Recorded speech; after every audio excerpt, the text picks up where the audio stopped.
اون دخترها مدبده. او د قصهش نشو او تنگور چیز دی چیزو تو دی سر نیفته.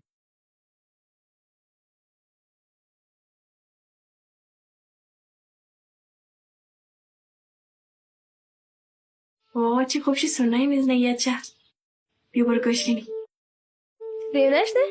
چرا بیغ از بچه بگم ما دزوز کار داره سرنای گوشنی حال بازار دست ما کار نداره اینا پول خواه رو در میگره آه خیر از دور گوش نی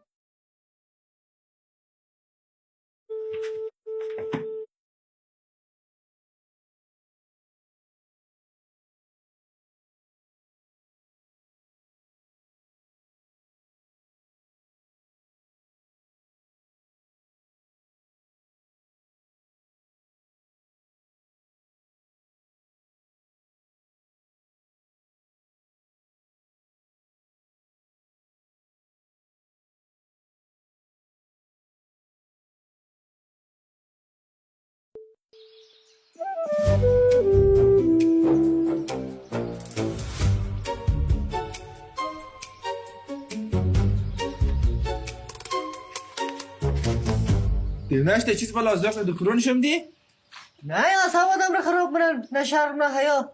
چیکار کنن یا؟ تو خونه خسری ندیگم دنجدان خواهد گرفته سرنای گوشنه. در تو چیز که ما سرنای گوشنی یا خسری ننه مگر گناه داره سیبون تو قدر در آشده مشکل بگرده که امی تو چیز کار میکنی میزنم که بدنی لیلول بخوری.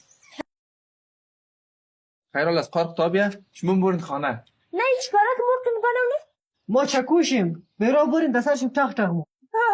تخت مرتان نشنه شما برین حال خانه. ما ده یک شب ماری که سه بلد ما سرنای ده خوبه. گل به حیا ما بس قچیم کار درو ها.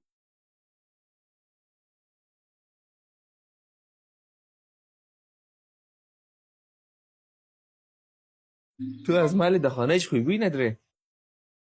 از دیست از زوار قد دکترانش بخیده تو تا رسیدون. اید اصاب داریم نمانده. ماخت تاکل. کم